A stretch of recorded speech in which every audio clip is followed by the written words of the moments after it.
Ladies and gentlemen, it's indeed now my honor to call on the dais somebody who's our guest of honor, of course, His Excellency Hadi Badri, Chief Executive Officer, Dubai Economic Development Corporation, Dubai Department of Economy and Tourism.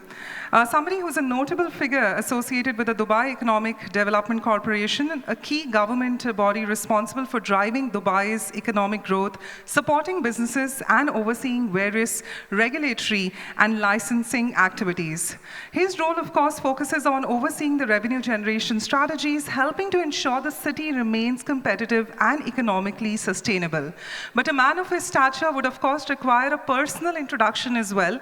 So we have somebody by the name Dinesh Arya, who's an IIT alumnus of 1972, who would also further like to introduce His Excellency Hadi Badri on stage. So just allow me an opportunity and allow me to welcome him for the further introduction of His Excellency Hadi Badri.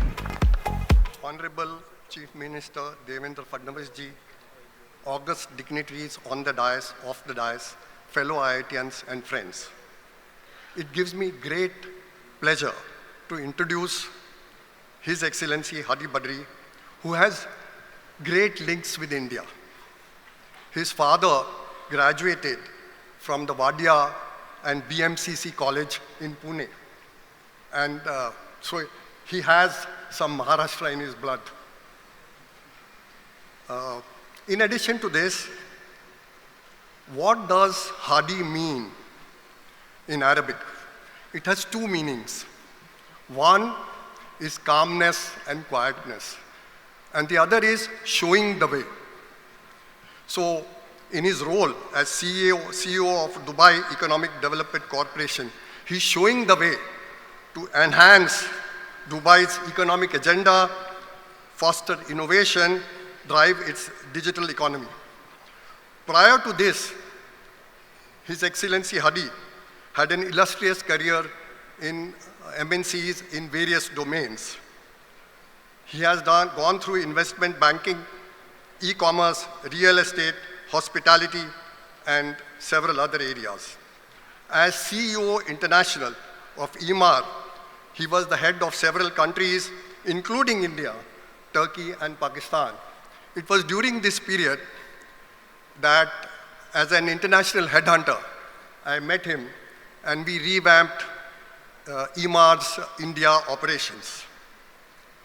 He is an honors graduate in economics from the Tufts University, Massachusetts, USA. Ladies and gentlemen, may I present His Excellency Hadi Badri.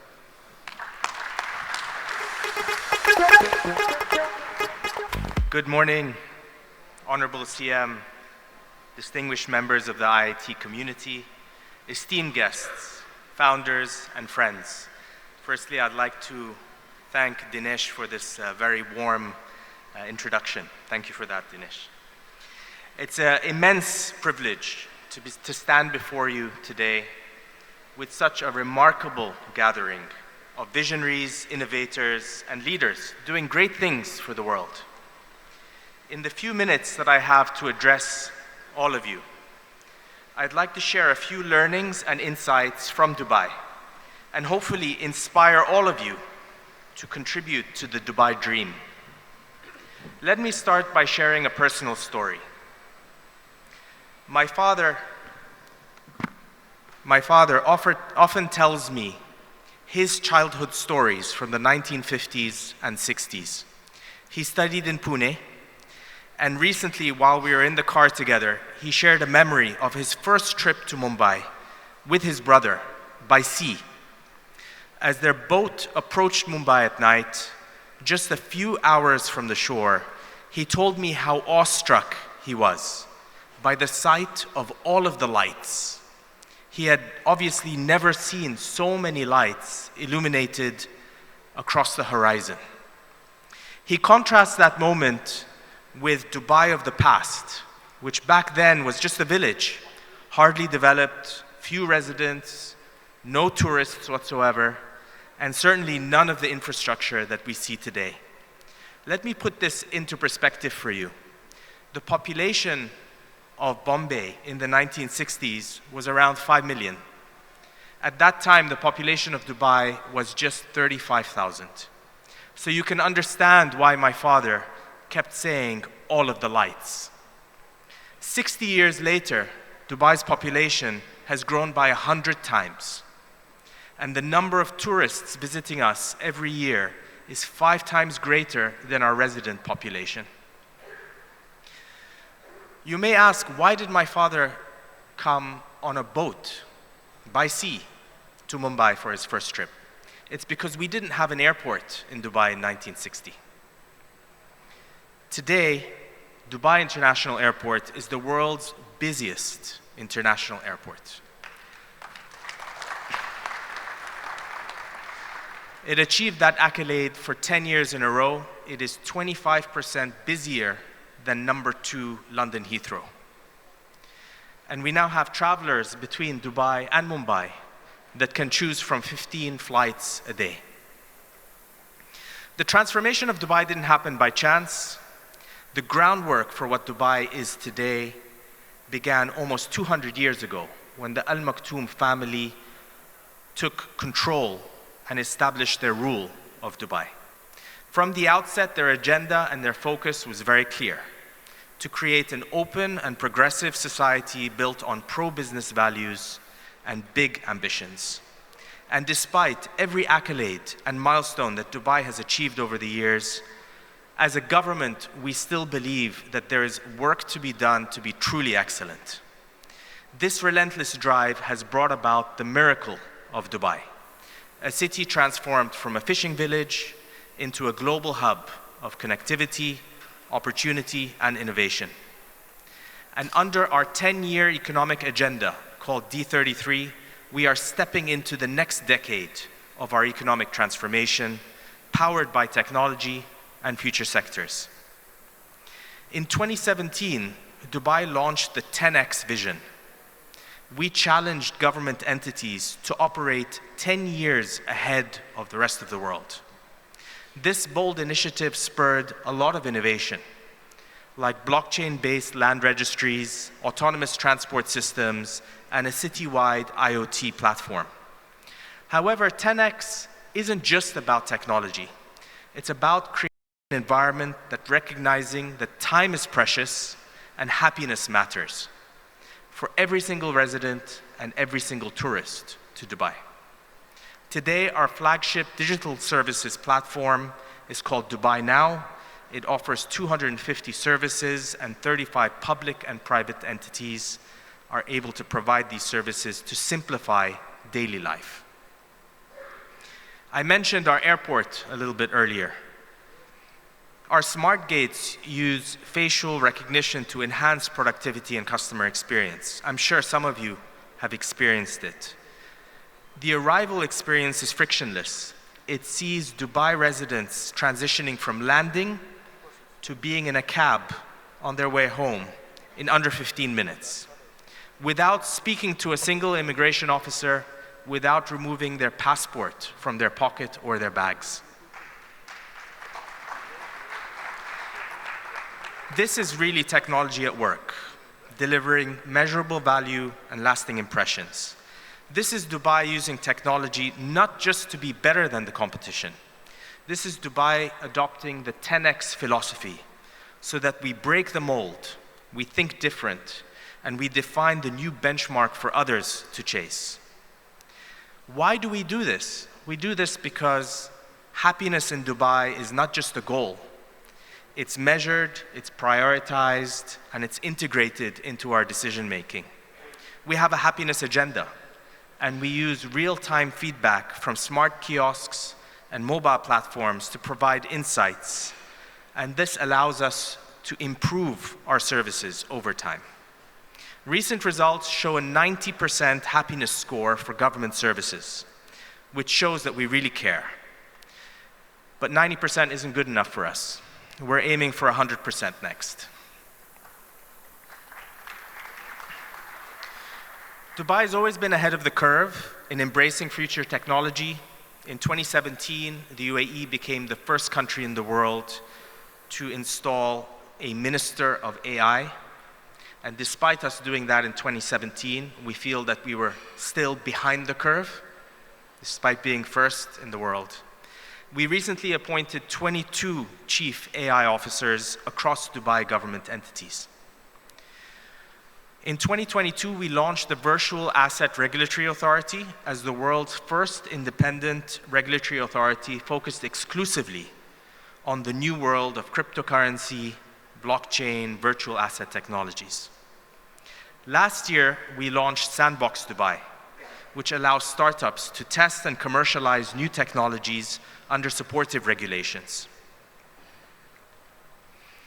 Let's shift our focus now on the role of India in Dubai's story, because India plays a very important role. Indian nationals are the largest expatriate community in Dubai. India is the #1 nationality for startup founders and real estate investment in Dubai. And this really reflects the trust and the confidence that Indian entrepreneurs and investors have in our city. Simply put, Dubai is not a foreign place for Indians. In fact, one could argue that it's probably the most familiar place for Indians outside of India.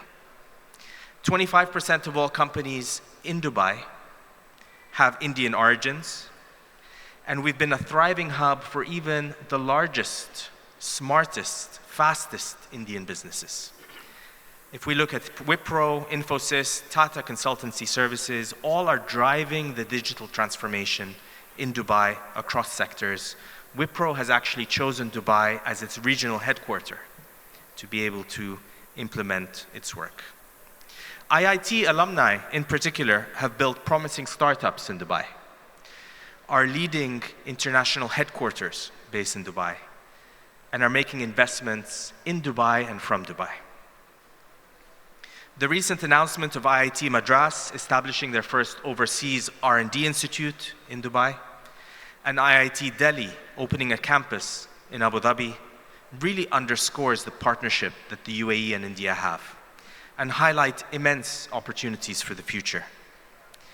In fact, IIT and Dubai have a shared philosophy towards pursuing excellence through perseverance and innovation. Like you, we also believe in hard work, staying resilient, and pursuing groundbreaking solutions. As you can see, there is every reason for the organizing committee of this event to plan your next Pan-IIT World of Technology Summit to be held in Dubai.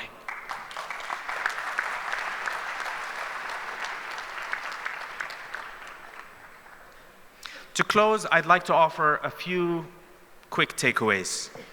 As I mentioned earlier, the Dubai we know started 200 years ago. Our government operates very much like a corporation. In fact, if we were a corporation, we would be one of only 5,000 companies globally that are 200 years or older. And yet, that doesn't stop us from putting technology to work.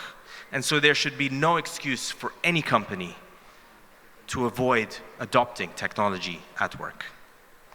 The second takeaway I'd like to share, given technology is the theme of this gathering, I'd like to invite all of you to JITEX. JITEX is the world's largest tech conference held in Dubai in October every year. In 2024, we welcomed 200,000 visitors, 6,500 exhibitors, and 2,000 startups. It's really an amazing festival of technology. Thirdly, Dubai welcomes all of you as academics, founders, and business leaders to bring your magic and to experience Dubai's opportunities firsthand. We would want you to be awestruck, just as my father was awestruck when he first visited Mumbai. To have never seen all of the lights as you will see them in Dubai. To have never experienced the faster airport immigration experience powered by technology that just works. To have never felt so safe, so enriched, living among a community of 200 nationalities in perfect harmony. And to make Dubai your second home, personally and professionally. And finally, as the ruler of Dubai, His Highness Sheikh Mohammed bin Rashid Al Maktoum once said, "The world makes way for those who know what they want." So ladies and gentlemen, how lucky are we to be in this moment at the right time in history and at the cusp of significant technological breakthroughs, to be able to positively impact lives. Isn't that what we want? The best way to predict the future is to create it. So together, let's put our collective talent and technology to work and create a happier future for all. Thank you.